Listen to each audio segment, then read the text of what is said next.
And in my opinion, the right cure would be all the way no government regulation, no government subsidization, and to take the point which will shock most of you, and yet which is equally important, no licensure of physicians. That point is included because of the necessity of reducing and eliminating the monopoly power of the American Medical Association. That monopoly power has derived almost entirely from the fact that the practice of medicine is an activity which can be engaged in only by those who have licenses from government. And the control over that licensure procedure is what has enabled the American Medical Association to exercise its monopoly power for these many decades.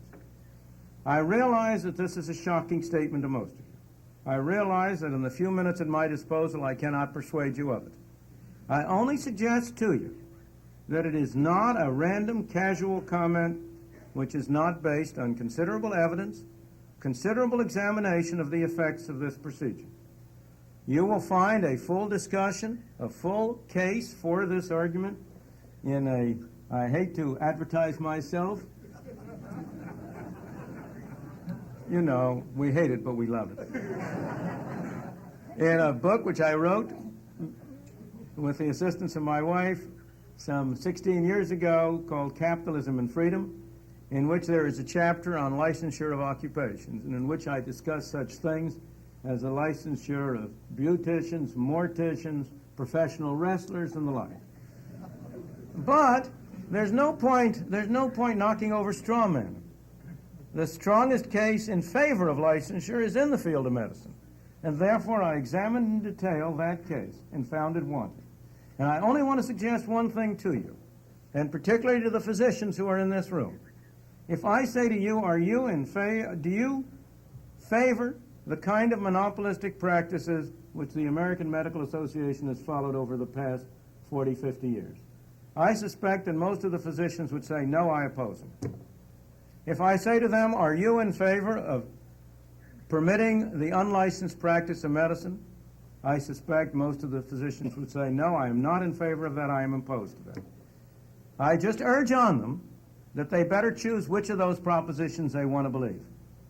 They cannot believe both, because to believe both is to say that 2 and 2 make 5.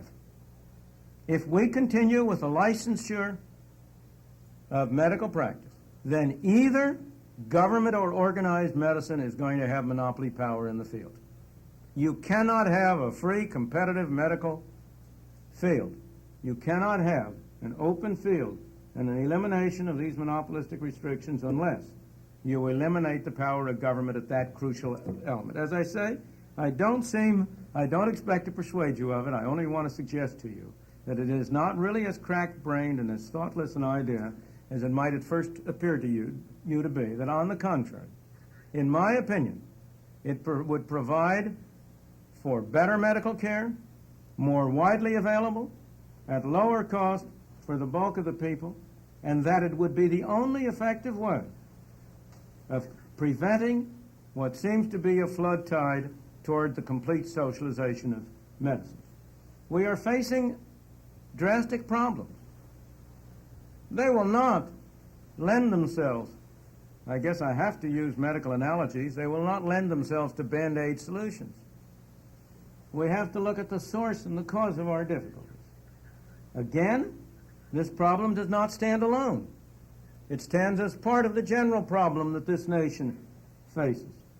And that is whether we are going to continue down the road to a completely collectivist society in every area, as we have been going for the past 40 years, or whether we are going to take thought and halt that trend.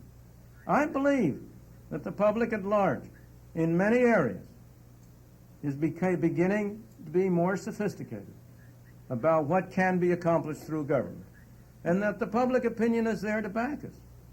I say to people who say we have to have government medicine in there, I say, would you mind first telling me which of the other great reforms of government have achieved their objectives?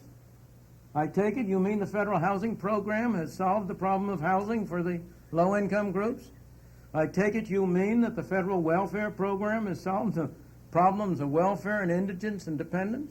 That federal urban renewal and housing and reconstruction programs have solved the problem of urban blight? Well, the people, after all, are catching up. So I think it is not entirely hopeless that we can stop this march and turn it back. Thank you.